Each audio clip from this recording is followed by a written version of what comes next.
प्रणाम मित्रों, मैं हूं विकास सक्सेना। सामाजिक एवं राजनीतिक घटनाओं के विश्लेषण के यूट्यूब चैनल चैतन्य में आपका स्वागत है। आज देख रहे हैं विकास की बात। इन दिनों कांग्रेस पार्टी के नेता और आम आदमी पार्टी के नेता एक दूसरे पर जबरदस्त तरीके से हमलावर हैं। कारण है दिल्ली का विधानसभा चुनाव। चंद महीनों के भीतर ही, चंद महीने अगर मैं कह रहा हूं, इसका मतलब है 1-2 महीने के भीतर ही दिल्ली में विधानसभा के चुनाव होने हैं। और इन चुनावों में कांग्रेस पार्टी और आम आदमी पार्टी बिना किसी समझौते के आमने सामने चुनाव लड़ने को तैयार है। कहा जा रहा है कि इंडी गठबंधन में दरार पड़ गई है।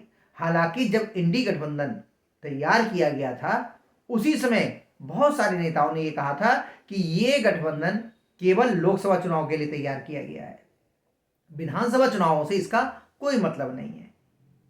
लेकिन फिर भी आम आदमी पार्टी के नेता ये शिकायत कर रहे हैं कि कम से कम गठबंधन धर्म को निभाते हुए कांग्रेस के नेताओं को बहुत ज्यादा सख्त शब्दावली का प्रयोग नहीं करना चाहिए।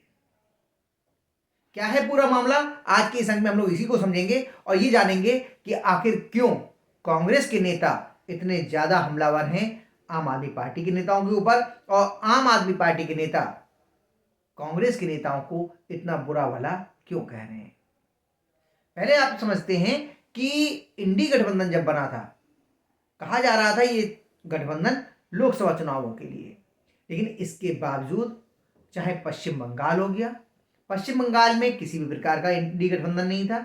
ममता बनर्जी अलग चुनाव लड़ी और कांग्रेस और मार्क्सवादी कम्युनिस्ट पार्टी और उनके साथ में आईएसएफ, ये इन तीनों का गठबंधन अलग चुनाव लड़ा।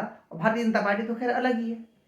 यानी कि पश्चिम बंगाल में किसी भी प्रकार का चुनावी गठबंधन नहीं था, कोई इंडी गठबंधन नहीं था। इसी प्रकार से पंजाब में आम आदमी पार्टी और कांग्रेस आमने सामने चुनाव लड़े। इनमें किसी भी प्रकार का कोई चुनावी समझौता नहीं था। तीसरा राज्य केरल, यहां पर कम्युनिस्ट पार्टियों का जो वाम मोर्चा था और कांग्रेस पार्टी, ये आमने सामने चुनाव लड़े। यानी कि जो इंडी गठबंधन था उसका अगर हम वास्तव में कहें तो वो बिहार, उत्तर प्रदेश और महाराष्ट्र, इन तीन राज्यों में ही दिखाई दे रहा था जो कुछ काम कर रहा था। और उसमें भी विशेष बात यह है कि महाराष्ट्र में वो पहले से ही काम कर रहा था, जो संपर्क था वही इंडी गठबंधन बना। इसी प्रकार से बिहार में जो संपर्क था, संयुक्त प्रगतिशील गठबंधन यूपीए, वही था इंडी गठबंधन। तमिलनाडु में भी सेम वही कंडीशन थी। स्थिति बदली थी सिर्फ उत्तर प्रदेश में। हालांकि उत्तर प्रदेश में भी पहले समाजवादी पार्टी और कांग्रेस मिलकर चुनाव लड़ चुके हैं। लेकिन चलिए, इस बार के चुनाव में कुछ उनको लाभ मिला तो इसका श्रेय इंडी गठबंधन को दे दिया जा सकता है। लेकिन अब बात आती है कि जब लोकसभा चुनाव समाप्त हुए उसके तुरंत बाद आम आदमी पार्टी के संयोजक अरविंद केजरीवाल ने यह ऐलान कर दिया कि दिल्ली के विधानसभा चुनाव में वो किसी के साथ कोई चुनावी समझौता नहीं करेंगे, वो अलग से अपने प्रत्याशी उतारेंगे। अब चुनाव की किसी भी समय घोषणा हो सकती है, चुनाव आयोग उसकी तारीखों का ऐलान कर सकता है। उससे ठीक पहले कांग्रेस पार्टी के नेता हैं अजय माकन, दिल्ली के बड़े नेता हैं, उन्होंने अरविंद केजरीवाल पर बहुत गंभीर आरोप लगाए हैं। उन्होंने उनको फर्जीवाल कह दिया और यहां तक कि उनको देशद्रोही तक कह दिया। इसको लेकर के आम आदमी पार्टी के जो नेता हैं, मुख्यमंत्री हैं वर्तमान में आतिशी मार्लेना, और राज्यसभा सांसद हैं संजय सिंह, इन्होंने कांग्रेस पार्टी पे बहुत हमले किए। और आम आदमी पार्टी के संयोजक अरविंद केजरीवाल ने तो जो विपक्षी गठबंधन है इंडी गठबंधन, उससे मांग की है कि इस इंडी गठबंधन से निकाल के कांग्रेस को बाहर किया जाए, क्योंकि वो गठबंधन धर्म नहीं निभा रही है और गठबंधन के साथियों पर बहुत तीखे हमले कर रही है। अब भाई, ये बात तो पहले अरविंद केजरीवाल जी ने ही कही थी कि विधानसभा चुनाव में किसी भी प्रकार का गठबंधन नहीं होगा, तो आखिर वो इतने विचलित क्यों हैं? तो इसको समझते हैं कि आखिर हुआ क्या है। हुआ ये कि कांग्रेस पार्टी ने इन लोकसभा चुनावों में और उसके बाद जो विधानसभा चुनाव हुए हैं या उससे पहले के जो तेलंगाना का और कर्नाटक का विधानसभा चुनाव हुआ, इससे यह साफ जाहिर कर दिया कि उसकी पकड़ मुस्लिम वोटों पर तेजी से बढ़ रही है।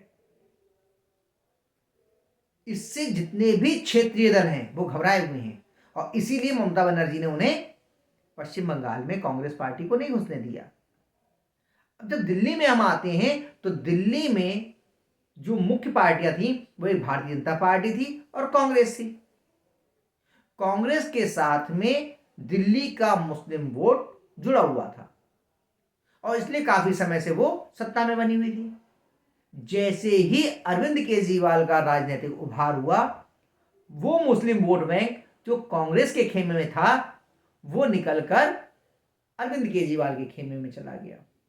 ऐसा मैं क्यों कह रहा हूं, इसको भी समझ लीजिए कि अरविंद केजरीवाल का वोट बैंक में बहुत तेजी से उछाल आया, जिसकी वजह से उन्होंने प्रचंड बहुमत से 2 बार सरकार बनाई और एक बार उनकी सीटें कम थी तो उन्होंने कांग्रेस के साथ गठबंधन करके सरकार बनाई थी।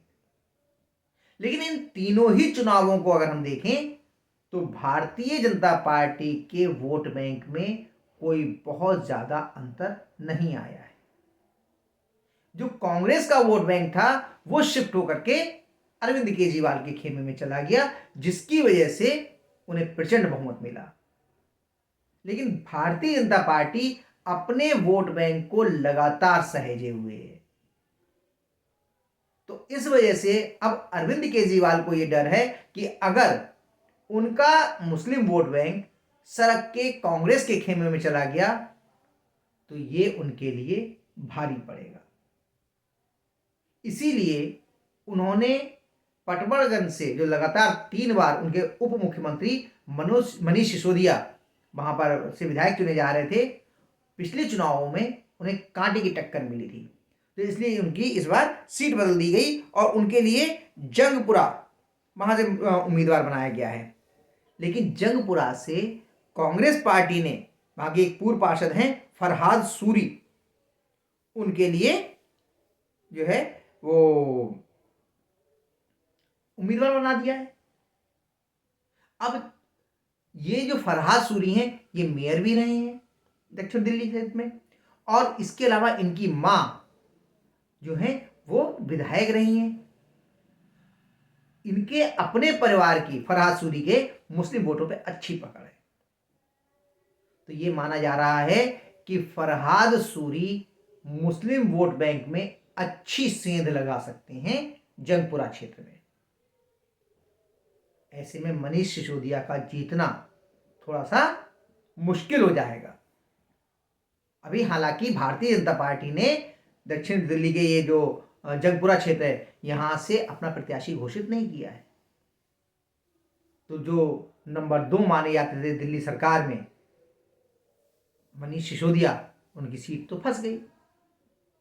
इसके अलावा नई दिल्ली सीट से जो उम्मीदवार हैं वो हैं अरविंद केजरीवाल, और उनके सामने प्रत्याशी हैं पूर्व मुख्यमंत्री शीला दीक्षित के बेटे संदीप दीक्षित।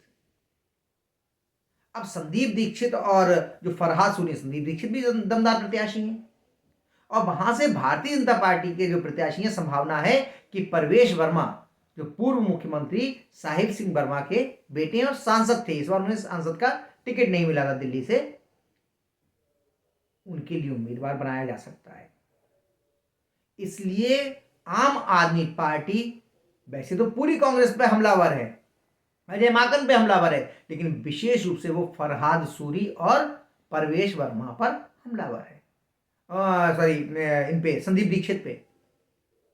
वो कह रहे हैं कि इन दोनों ही नेताओं को भारतीय जनता पार्टी जो है उसकी तरफ से फंडिंग की जा रही है, वित्त पोषित किया जा रहा है, ताकि वो ज्यादा दमदारी से चुनाव लड़े और आम आदमी पार्टी को वो नुकसान पहुंचा सके।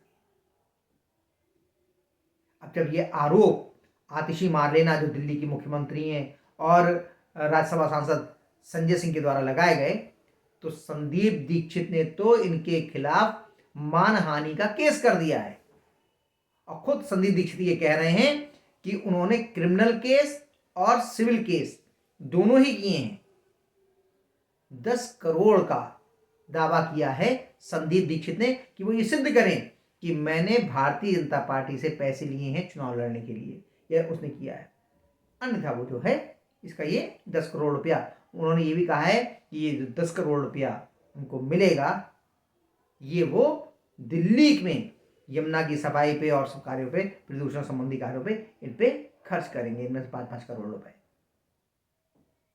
तो इस तरीके से ये जंग बड़ी रोचक हो गई है दिल्ली की। अरविंद केजरीवाल जो दिल्ली के मुख्यमंत्री हैं, 3 बार से मुख्यमंत्री थे, अब तो फिलहाल तो आतिशी मालेना है। जो हालत बन रही है, कहीं ऐसा ना हो कि जो बहुत तेजी से राजनीतिक ऊंचाई पर चढ़े थे अरविंद केजरीवाल, इस बार का अपना चुनाव भी बचाना उनको मुश्किल पड़ जाए और मनीष सिसोदिया जो उनके दाएं हाथ कहे जाते हैं उनका भी चुनाव फंस जाए।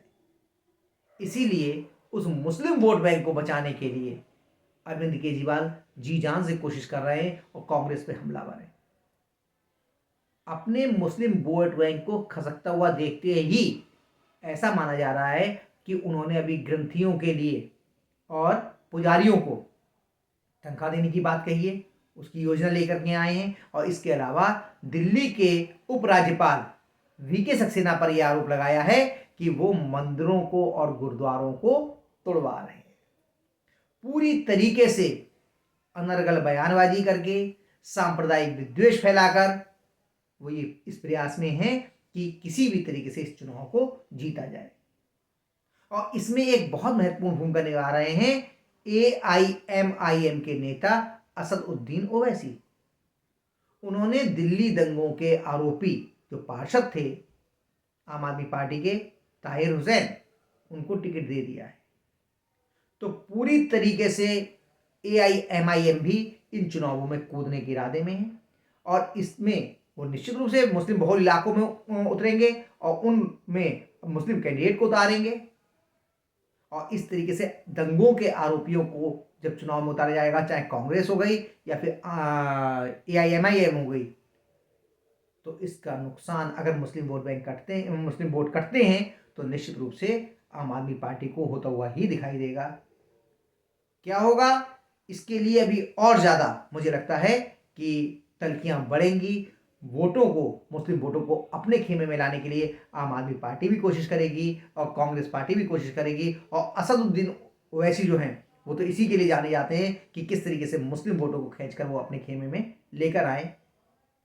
और ये निश्चित मान के चलिए कि पिछले 2 चुनावों से बिल्कुल अलग किस्म के चुनावी नतीजे आने जा रहे हैं इस बार के दिल्ली विधानसभा चुनाव में। क्या होगा नतीजा ये तो हम लोग को आने वाले समय में मालूम चलेगा, लेकिन हाँ ये तय है कि जिस तरीके की एक तरफा जीत आम आदमी पार्टी की हुई थी, इस बार उसको सरकार बनाने के भी लाले पड़ जाएंगे और हो सकता है वो सत्ता से बाहर हो जाए। तो आज के अंक में बस इतना ही। अगले अंक में हम लोग फिर मिलेंगे किसी नए मुद्दे के साथ। तब तक के लिए अनुमति दीजिए। आपसे अनुरोध है कि अगर आपको ये वीडियो पसंद आया हो इसे लाइक कीजिए, शेयर कीजिए और हाँ, अगर इस चैनल पर आप नए हैं तो आपसे ये भी अनुरोध है कि इस चैनल को सब्सक्राइब करने के बाद नोटिफिकेशन का बेल आइकन जरूर दबाइए। धन्यवाद। प्रणाम।